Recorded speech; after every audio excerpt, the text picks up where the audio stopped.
Sunday Serial, Dying to be Roman, Part 6 by Jane Jago and E.M. Swifthook. Annia Bologna Flavia was not at her place of work, and it took a combination of Di's bardic charm and Julia's patrician authority to learn her home address from her subadiuva, a woman who seemed either fiercely protective of her boss or frankly terrified of her. Di found it hard to be sure which. Flavia lived in a very posh apartment in one of the new towering insulae built on the edge of the Thamesis. They were loosely modelled on the tenements of Rome in their outer appearance, but the irony was that these were top-class luxury all the way. Even the floors of the public areas had the soothing warmth of a built-in hypocaust. They were tiled, with mosaics showing the divine Diocletian defeating the rebellious self-proclaimed Restitutor Britanniae in the failed Carosian revolt. It was a popular meme in all Britannia, especially here in Londinium, where the final hope of British independence had fallen forever with the dying bodies of those last loyal men. The place it supposedly happened was now marked by a tall pillar guarded by stone lions and topped by the Roman hero of the hour, Constantius. Not that the bastard had even been there, but like all the Romans Di had ever met, he was probably very good at taking the credit and burying the name of whichever Gallic auxiliary had actually achieved the victory for him. The lift slid silently upwards, and Di wondered how much it must cost to live in this kind of place. Certainly far more than his humble salary.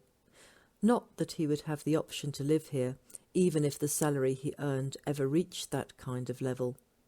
He had seen the stone eagle above the main entrance, its wings outstretched to embrace the chosen few, and the letters SPQR clutched in its grasping talons. This was a place where only citizens could live. Regular Britons, such as himself, were confined to the huddled suburbs of Londinium, where concrete leviathans provided hutch-sized boxes for people to live in. Those who were licensed to do so, of course, which meant having a job that qualified as essential. The door to Flavia's apartment was open, not so surprising when it had a foot lying over the threshold, bare, with toenails carefully manicured and painted.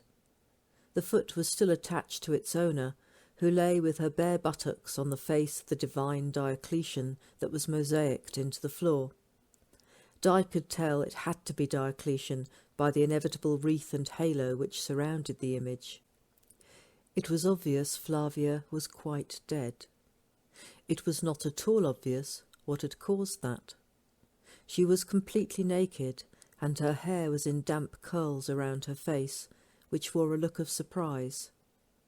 Di reached for his identipad so he could officially confirm her identity and log the death, but Julia's small hand gripped his arm.